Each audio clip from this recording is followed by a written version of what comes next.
Hello and welcome to Powering Procurement, a podcast by Atomis, where we unpack the world of procurement and supply chain management with the help of leading experts. I'm your host, Sian, Lloyd, and this is the Atomis resident expert, Gareth Burch. With nearly 20 years of experience in procurement, I may be billed as the expert, but believe me, I'm here to learn too. Each episode, with our expert guests, will see us diving into the world of procurement, understanding the opportunities and challenges facing the sector. And we'll explore easy wins and longer-term strategies to help you rise to the challenge of driving value through your work while showing the power of procurement. So let's get started. Welcome to Powering Procurement. Our guest today is Travis Crouch, Head of Commercial Systems and Intelligence at the UK Department of Health and Social Care, DHSC. In his role, Travis leads the transformation of procurement processes across DHSC and the NHS, leveraging advanced technologies and data-driven strategies to achieve better commercial outcomes in the public health sector. He's also an Associate Commercial Specialist for the Government Commercial Function, where he draws on his expertise to enhance government-wide procurement capabilities.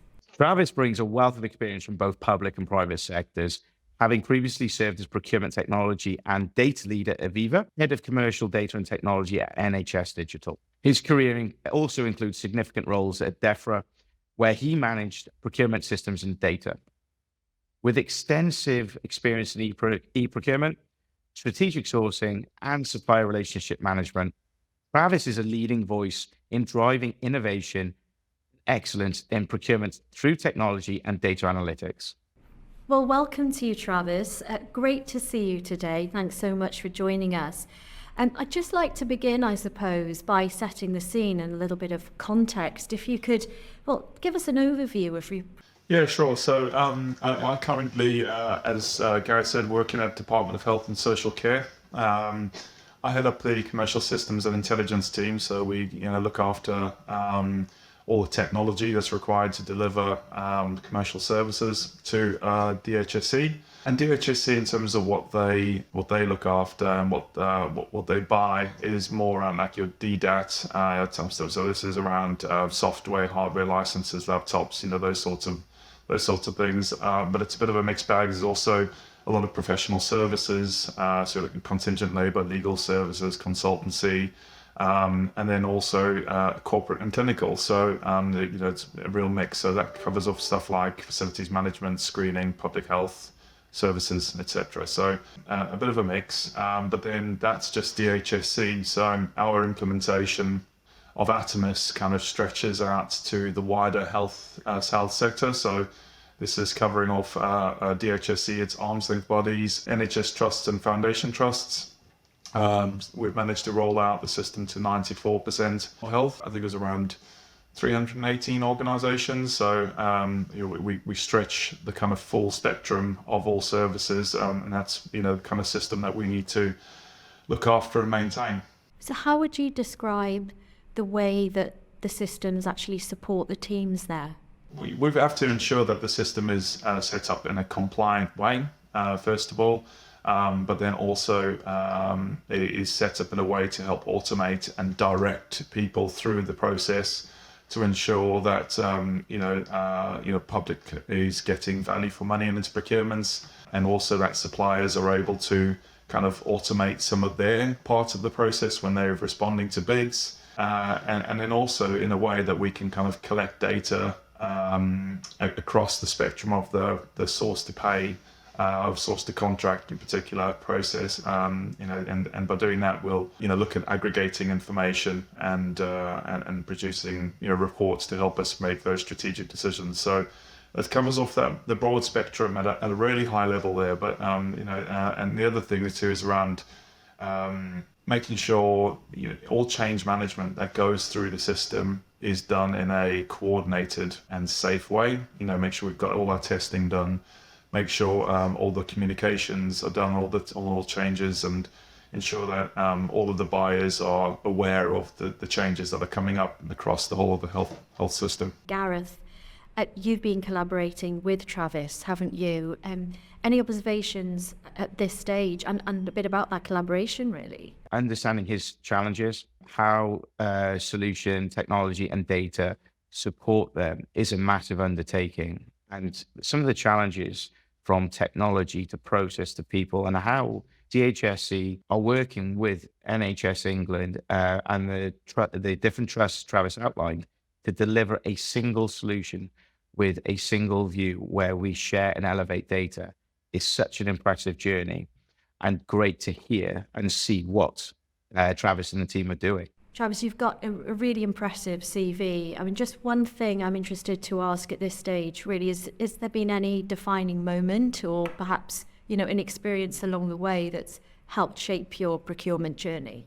I think just really simply having worked at, many different organizations, different procurement teams, and understanding how each of those organizations operate to their values has kind of been, instrumental in me when I'm moving to a different role or different organization to actually bring those learnings along the journey with me. If I had to kind of say there was one thing around the linkage between them all is the people and the network, that has been really, really kind of important to me and kind of has really helped shape my career, and also things that will help me and my team kind of grow and make sure we have the best to deliver to our best ability. Really interesting. As a leader for guiding significant procurement transformation, what are the core principles or philosophies which have helped guide you, especially when leading complex change? It's really important to have a good team. Something you can't do is do this on your own. You have to have a good team and you have to trust your team. Giving your team some really good objectives, make sure everyone understands what they are responsible for delivering, and then also making sure they've got the support they need to ensure that delivery is successful. That's core of it. That's great to hear a bit about you, Travis, and your background as well. We feel we're getting to know you a little bit in this podcast. Moving on to a bit about the work that you've been doing there at DHSC, and I know it really involves driving digital transformation using platforms like Atomis. What would you say your goals are there? Is it around efficiency or, are you looking for something else as well, strategic procurement outcomes perhaps? Yeah, I mean, it's kind of all of the above, really. So we always ensure that we are complying with procurement regulations. That is key. So within my team, we focus on ensuring that we have good workflows and templates available, which are compliant, but then at the same time, we ensure the system is configured in a way to get that, aggregate data information to then look for value in kind of opportunity. So this is kind of category management basics, but on a much larger scale. And then also kind of, to identify risk in the supply chain, risk in the full procurement landscape that's own. Something you identify with as well there, Gareth? Absolutely. I think it's very hard when you start looking at strategic procurement outcomes, how you maximize the efficiencies and the effectiveness of procurement to drive value, but how you bring people on the journey, especially with the introduction of technology and data. Sometimes it doesn't always go as you would like. And sometimes you do have detractors who don't necessarily agree with the approach, but having those set strategies aligned to business outcomes, it starts helping to elevate procurement in a positive way. One of the biggest things in my career, the struggle is the single view. It's one of the things for me, it's really impressive to see what DHSC have done with the consolidation of all of those trusts, hospitals, etc. 94% of health into one system, allowing them a much more, getting them in a much better position for a single view. It's fascinating and a significant undertaking.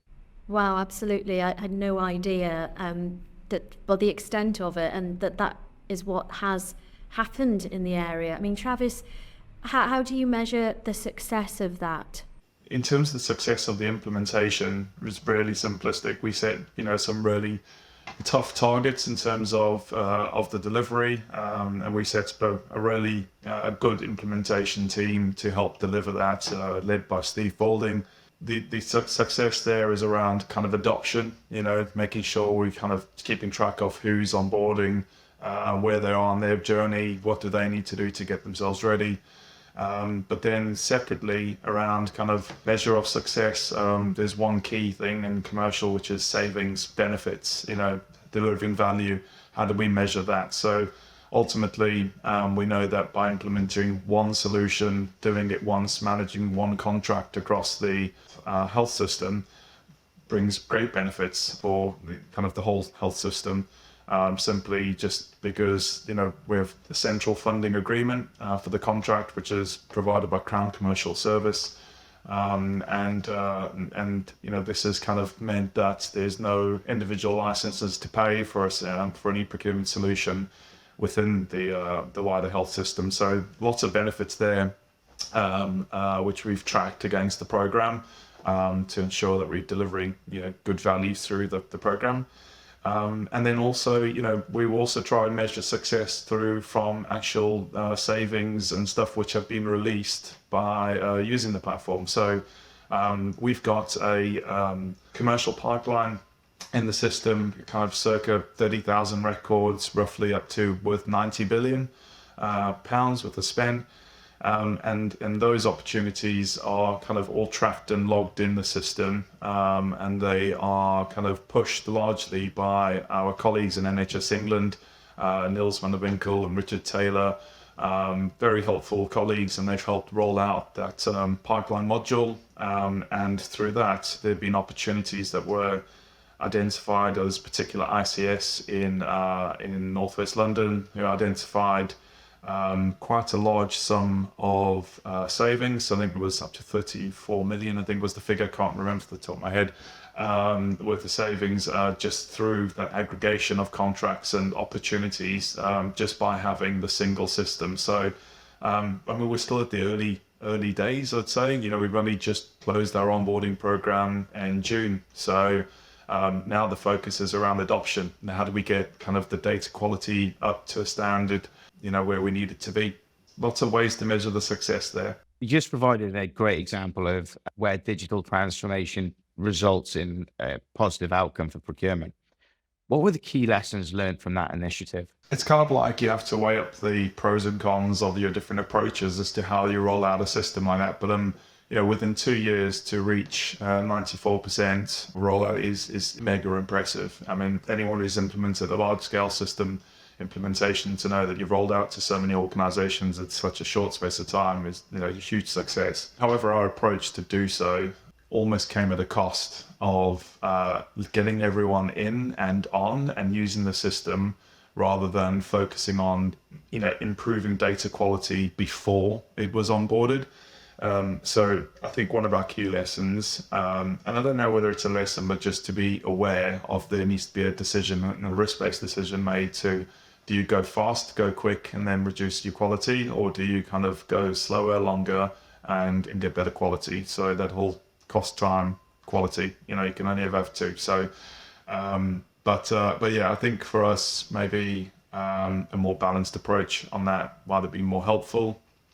We have quite a few things to deal with in the system, duplicate suppliers, those sorts of things, but we have a strategy to work through those, and we're on a trajectory to get those sorted.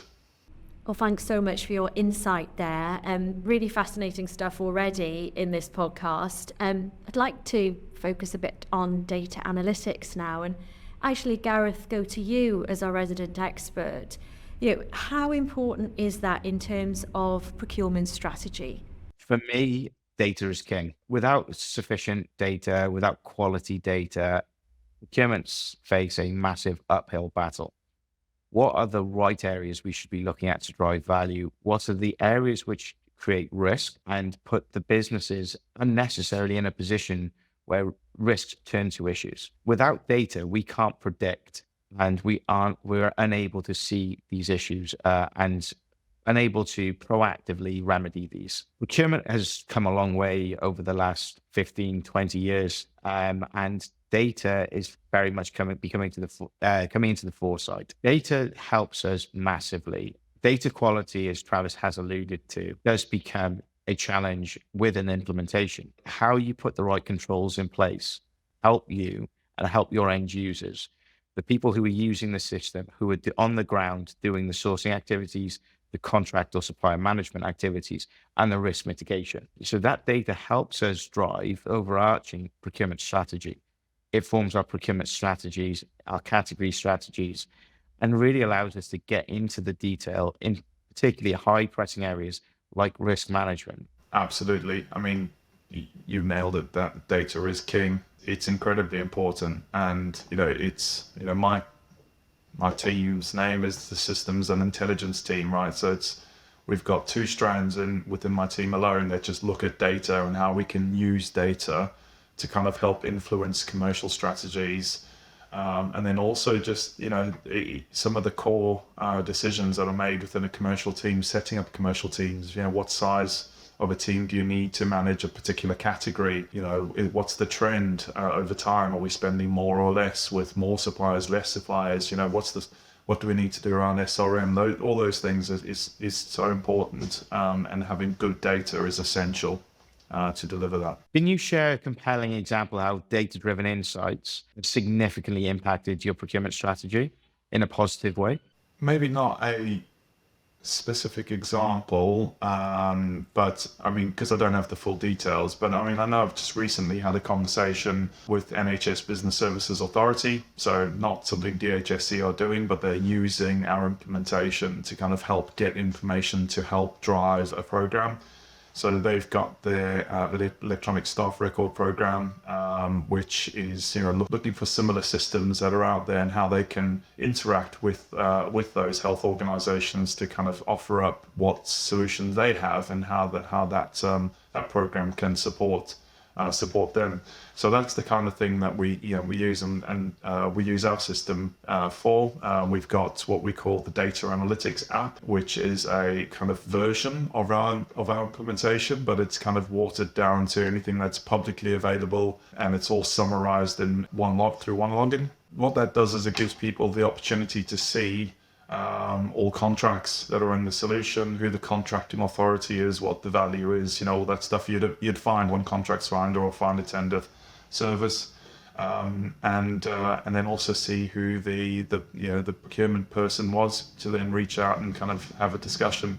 It also shows the kind of pipeline, and knowing where people are looking to buy stuff in future. So it gives people the opportunity to reach out and kind of help drive that, drive those opportunities. Within your role, what steps do you take to align stakeholders and how these insights to drive action? Because you are in a very difficult place with multiple customers, but you have that single view, which is really interesting.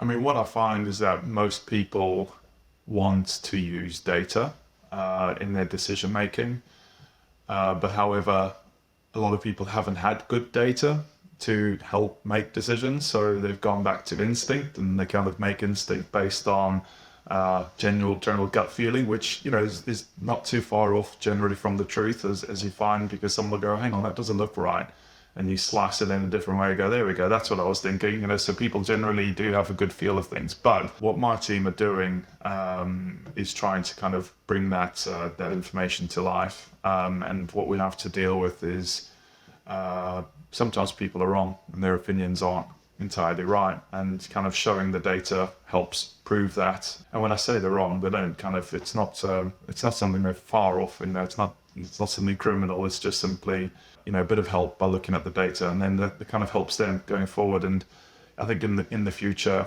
it'll be very difficult to make a decision without data, just because of the way the world's going, using technologies. And I know we'll get on to discussions of AI and that in a bit, but yeah, keeping people aligned, making sure we're using data for decisions. Well, perhaps before we delve too much into AI, I was just wondering whether there, are any innovative data analytic practices that you think are going to be driving things forward in the future, I know we are going to talk about AI in a bit, but whether there's anything else you want to touch on this stage, really. I mean, what we're doing a lot at the moment, we can see where things are going, but what we're trying to do is make sure we're ready to do that. And, our innovation can be quite simplistic at the moment, but it makes a huge difference. So, for instance, you've got the NHS operates on a category taxonomy called E-class that is used across the whole of the NHS. And then in central government and arm's length bodies, DHSC use something which Crown Commercial Service created called the Common Areas of Spend. Those are two different category taxonomies, and the two kind of don't align. So something we implemented last year in my team was a hybrid of those two. And what that enabled us to do is anything that's in our system, no matter where it came from, we're able to align them, so we can tell anything that's professional services or clinical services or whatever, we can actually join that all together, so then we can see everything through one lens. So it was not a small project, but it wasn't massive either. But the benefits long term will be huge, and we know they will be. We're already seeing those benefits come through. So, but we know that just recently there's a lot of stuff in the press around the NHS being broken, but not something that can't be fixed. The sorts of things that we're trying to do will help that long term, because we can't look at it through one lens anymore. We have to look at it at a holistic scope. That's really interesting. Thank you. Something you mentioned earlier, Travis, was around regulation and compliance. And I suppose that's something that outsiders like me really see as something natural almost about the public sector. We know there's regulation, we know there's compliance. So how have you managed to introduce innovative practices in procurement so far, I guess, within that regulatory background? It's an interesting topic. For me and my team, as have you stated previously, we look after central administration on behalf of the health system, as well as having a lens on DHSC and their commercial team. What we need to be careful of is when we're creating templates and workflows, which any organization could use across the health system, that they are kind of aligned to best practice.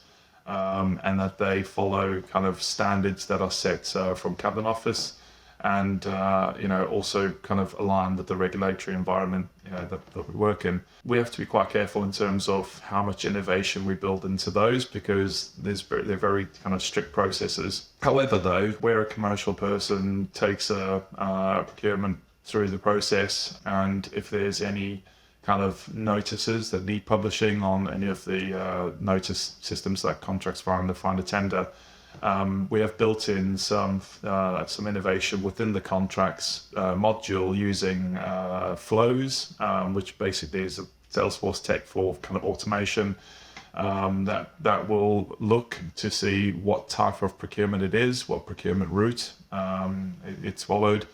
And then it will tell you whether it needs a notice publishing and when the notice needs publishing by. And then using the dashboards and reporting technology within Atomus, we can then kind of do dashboards based on time, the time taken to publish, and then also whether we're kind of hitting the targets or not, which is incredibly helpful for senior leaders in commercial teams to kind of understand how well their teams are kind of performing against those metrics. So we use kind of automation to pull data in and populate fields in the system to try and help as much as we can with that. But I mean, ultimately, it's those sorts of things that we can do to kind of ensure we are being more compliant and try and kind of help people through the process to make sure they know what steps they need to take. There's a lot that needs to be done around kind of getting people up to the standard that's expected, and I think transforming public procurement kind of will help with that. Gareth, is compliance, a hot topic for you? Compliance really is a hot topic. It's not just the public sector, though. It spans across private now. So over the last recent years, with geopolitical issues, there is definitely that need for a more robust and more, I wouldn't go as far as regulated, but that creating that structure within both public and private. Private previously, it was down to each individual business. But what we're seeing in heavily regulated environments is more focus on the supply chain, more focus on procurement and risk mitigation. So for me, it's one, you're starting to see some of the practices from public sector move across. And all of that is driven to how do they not impact the customer, the end consumer, and how they put better processes in place. Private obviously have a lot more flexibility in regards to wider innovation than potentially public. However, one of the things which we're about to see, as Travis alluded to, is TPP, which is the Transforming Public Sector Procurement.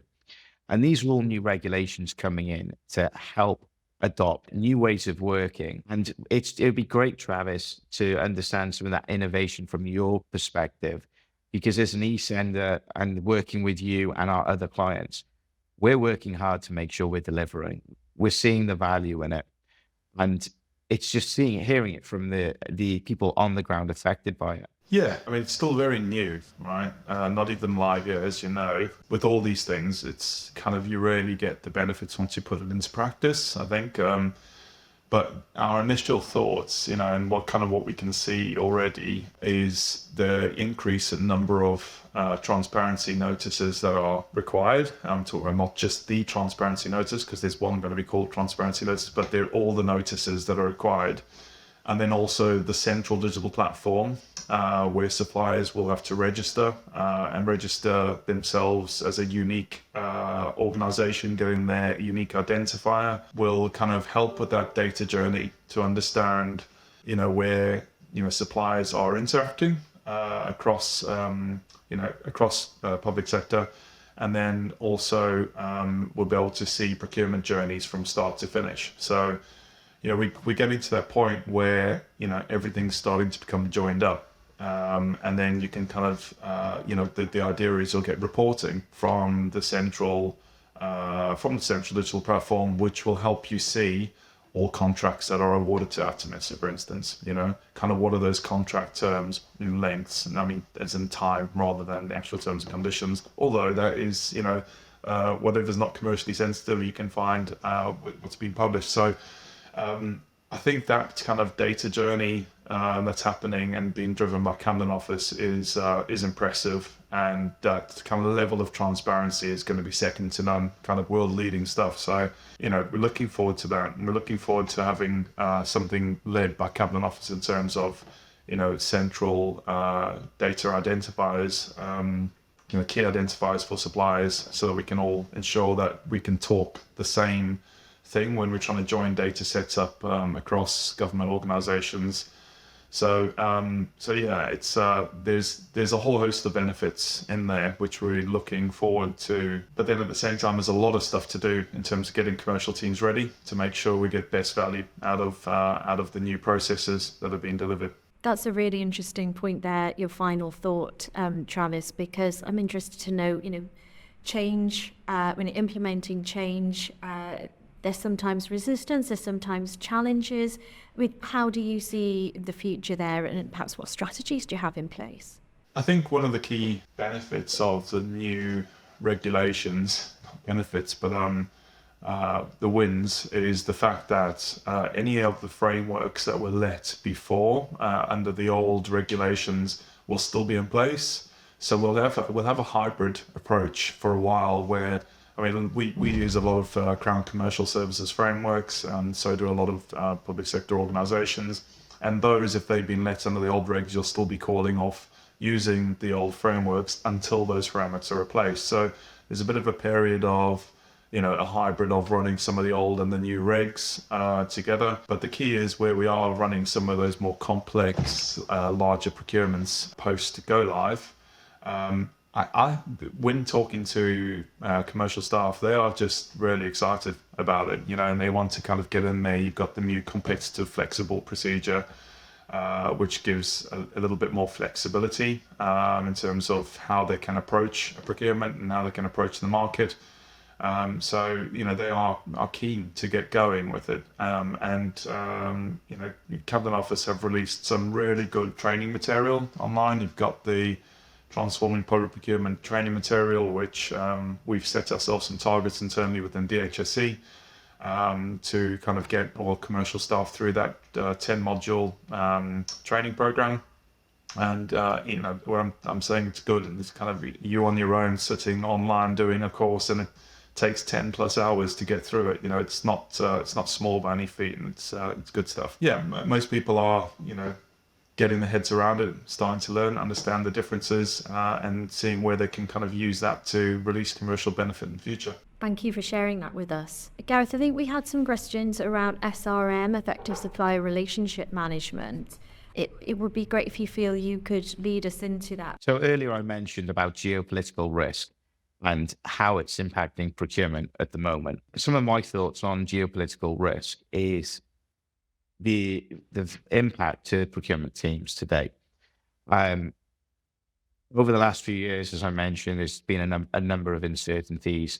We face a number of, I think the term is unprecedented circumstances, and it's how procurement teams have had to react. I remember sitting on a laptop during COVID, trying to monitor supply chain stability versus service delivery versus sourcing hardware, software, and almost panic stations for weeks, months on end. And that wasn't a core service like DHSC and NHS England, who were under even more immense pressure. One of the things for me, I think the mitigation and the learnings from a procurement perspective really come back to the data discussion we were having, how we understand our data, how we classify the data. And it's about quality, not quantity. For me, the quality versus quantity is always difficult, especially in a regulated environment where you have to go through, and I'm going to apologize for the use of the term, the red tape. And we go through the red tape to capture more data to help a process where the quality of the core data, which we really need, be overlooked sometimes from my experience. That stuff is the key driving force with how we mitigate geopolitical. I think it's difficult, especially when we talk about a single view and a single supply chain view without the bringing in additional data sources into a central place where we can create that central view to help us, because we have faced the challenges from COVID through to the conflict in Ukraine and Russia, and through to more recently the issues within Gaza, each having a different impact on supply chain. Bringing in different data sources to enrich data help us to mitigate, because in the Russia example, when sanctions came in, I remember sitting at a computer trying to work out where my suppliers, I knew where my suppliers were, but how my suppliers, if any sanctions applied to my suppliers. It was using another software, which then allowed me to create that view. That software's over here. This software's over here. It's not an integrated view, which created many issues from for each geopolitical. Travis, how have you guys experienced some of that, and how have you tried or attempted to navigate that? So, I mean, we've, I think from, as I was saying, you go back 2 years and we didn't have the data that we've got today, in one place. So very simply, just having visibility of the kind of the landscape is absolutely critical. But in terms of, like you mentioned, they're using external data sources to kind of, help with that risk mitigation, due diligence, is a key part of our process. We use data feeds, for instance, financial due diligence. We've done a Bradstreet. They provide some information. I know they can provide a lot more too in that space. But we also have kind of a supplier watch list flag within the system, which can which connects in with our fraud team. Who kind of do analysis and of a supplier database and kind of mark things off where they're on where a supplier's on a watch list for whatever reason, and that could be a number of different reasons why they appear on there. So we've got different things going on in that space. But one thing I'd really like to tap into more is understanding supply chains and kind of the second, third, fourth tier, and how that kind of influences risk management for our larger contracts. And this is something kind of we need to work on and develop We've seen other solutions across other government departments, how they've done it, using tools like Power BI and sending out reports to suppliers and manually crunching it together. I think the automation in that market is not great yet, and something that we kind of want to try and influence and help develop in future. So yeah, there's huge opportunity with that. And I think also then, using those data feeds and that kind of market information to supplement that, supplement those records of, your supply chain would then help understand the risk position of a contract end to end, rather than just, here's your one supplier at the top. They're, doing really well. They're all based in the UK and there's no trouble at all. However, one of their key subcontractors is, based out in Africa somewhere, or there's some sort of earthquake or whatever. You need that information to help drive that. But yeah, there's a lot more that we can do in that space. And more of a kind of general comment within the procurement world at the moment. Speaking with an ex-colleague and friend recently, we actually came to a bit of a statement conclusion, where we actually feel that the way procurement roles, particularly within regulated environments, are going is risk first. Are you seeing that within the public sector? I think you could say that, but I think it's for the right reasons. I think just because it might be that we're risk averse today, it doesn't mean that we're more, just risk averse than we were before. Maybe we weren't considering the risks before, or not, or we're only finding out about the implications of some of these things as, more data is readily available to see the impacts. So I would say it's people's consciences at the end of the day, and managing risk, at a kind of corporate level, that you kind of go, this is not the kind of thing you want something, to put on an organization. So for me, it's bringing the data, but getting that information, which just helps you make those decisions. Back to what I was saying earlier, data-driven decisions, just pushes you in the right direction. Definitely, data is king. I wanted to say thanks for sharing your insight and being so candid there, Travis. And also, Gareth, I know that's an area that you're really, really passionate about. So thank you for sharing that with us as well. I'm conscious we were talking about AI earlier, we were flagging it up. So let's get to that now and dig a bit deeper, and just really wants to open up and get some thoughts from both of you really about perhaps how you think it's going to impact the future of public procurement. I don't mind starting if you want. I think I could talk an hour and a half on this topic quite easily, and quite enjoy the conversation. But I think in summary, it's still early days, right? And kind of well aware that the tools and capabilities that are out there are so good already, and they're going to make such a big difference. But it is still very early days, and there's going to be a lot of lessons learned along the way, and kind of, it's going to take a lot of effort to get to where, in my head, I think we need to be. But there is a huge push, across government. You've got the incubator for AI that was set up just recently in government. That is, its sole purpose is to try and use AI to improve efficiency and core services across, government. So, you can tell that it's going to be massive. And even in procurement, we know that it's going to be huge and make a huge difference. And, it's a very high level kind of analysis of data. It's going to be telling you where to look and identifying things for you. It's going to help you with drafting key documentation, and then even more importantly, summarizing, documentation.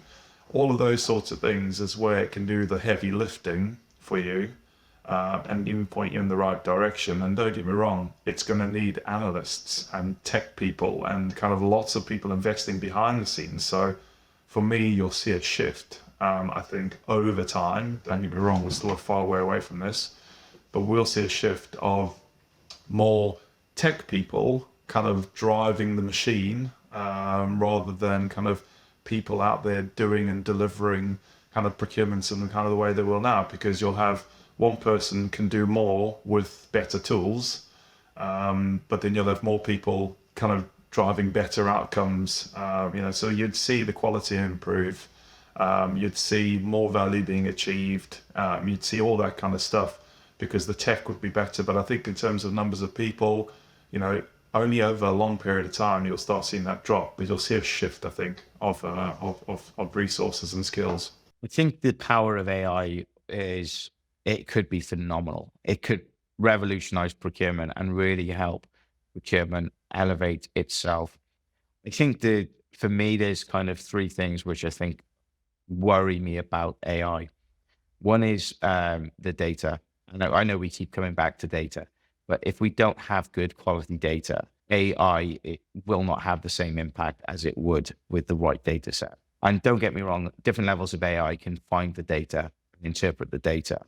But it's then moving to the second problem with the adoption. And the adoption is kind of on two levels. One is adoption, and it's probably more compliance-led, higher up the decision-making tree, how far we want to go or don't want to go, driven by security factors. But then it's also the end-user adoption. Will people see it as a benefit or a robot replacing them? And I think that's a really hard place. I think the messaging, from my perspective anyway, is it's a tool to help enable procurement professionals. It's a tool to help reduce time, make you more efficient and more effective where you add value. And then the last one is, I touched on it, is security. The volume of data potentially flowing through AI technologies, what happens?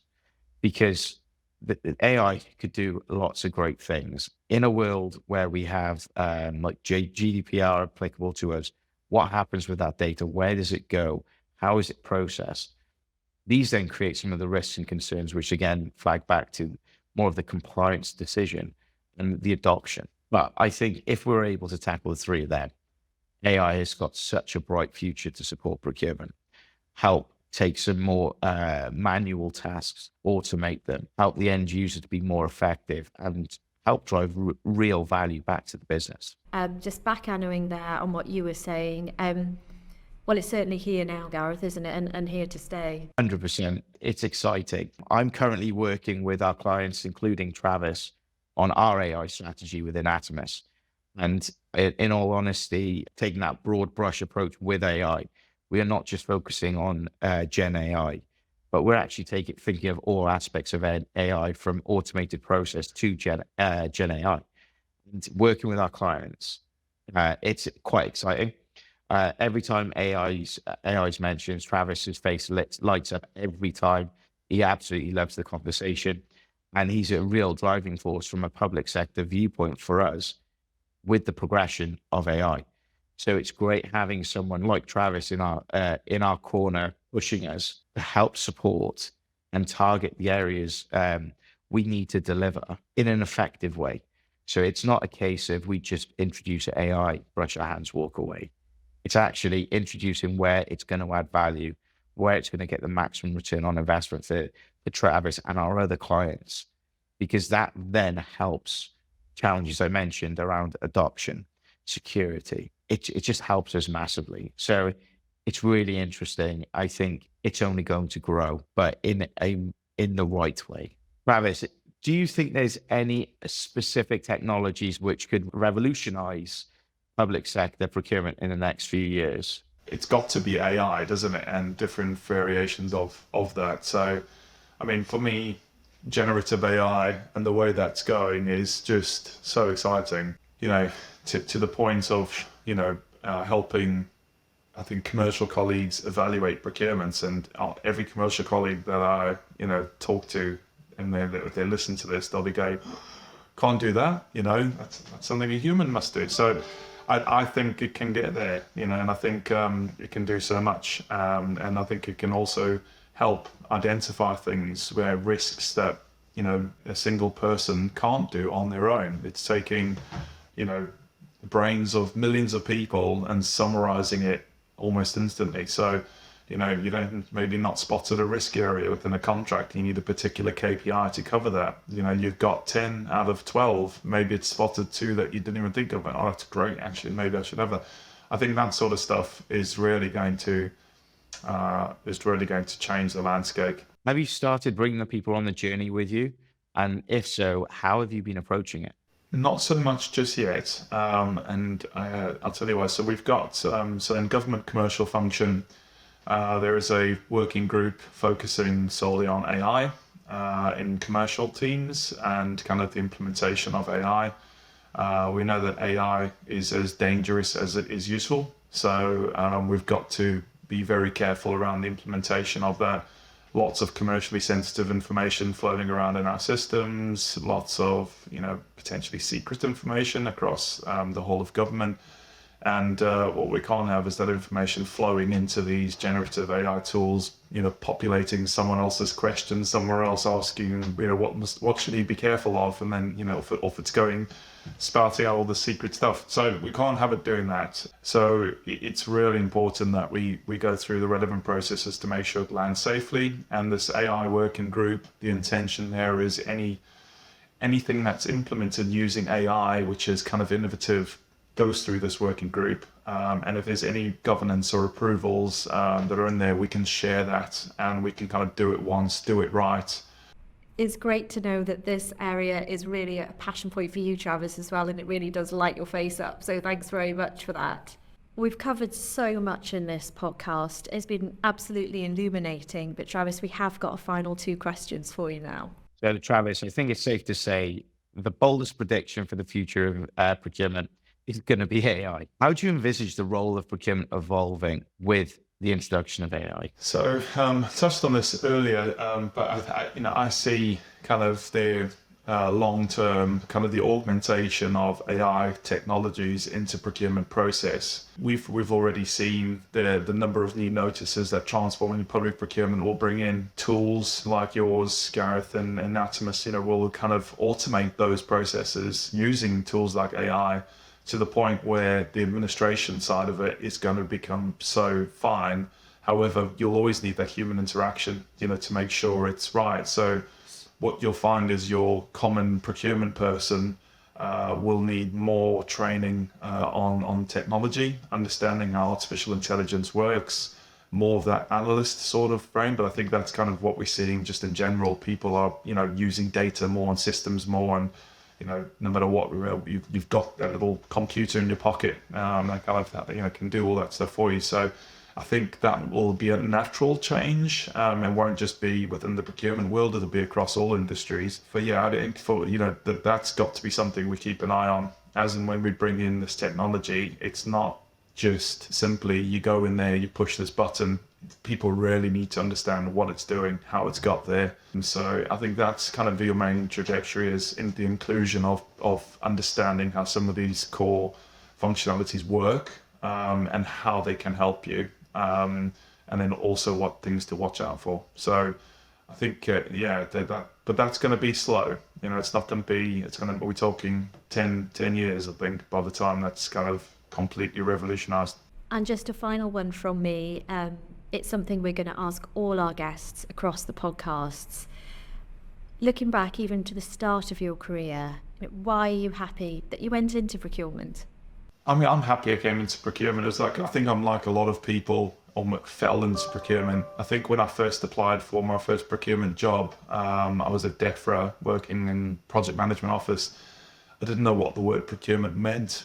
I'll be honest with you, 2011, I was like, what is this? Is this something to do with buying stuff? Or, what is it? I didn't realize the complexities behind it. And once I got the role, it opened my eyes to kind of, that corporate service and how essential it was to any organization to kind of make sure it was, managing its risk with its suppliers and kind of delivering value. And, when people are saying we need to save money, kind of procurement's like an invest to save. You need to kind of put money into the team who are going to help you save money. So it was always really interesting, and it's always been core to each of the organizations. You're always really close to the center of how it operates. So always something exciting going on, and the landscape changes, all the time. So, for me, kind of landing in that systems and data world was my calling. Always loved working with technology. And kind of still, use that procurement knowledge and experience that I've got to try and influence. And it's worked out for me, and it's something I kind of try my best to kind of keep people who join my team, to keep them on that that path. It isn't for everyone, but yeah, procurement is something that I think the word procurement is moving now to commercial, really, just a bit wider than just the procurement side. But yeah, it's a great place to work, and I recommend it to anyone. Well, your passion certainly shines through, and thanks so much for joining us today. It's been great to chat with you. Thank you. Thank you, Travis. That wraps up this episode of Powering Procurement. We hope you enjoyed that as much as we did. Visit our website at atomis.co.uk or follow us on LinkedIn to continue the conversation. Remember to subscribe on YouTube and follow us on Spotify, Apple Podcasts, or wherever you choose to listen. Thanks for joining us, and see you next time on Powering Procurement.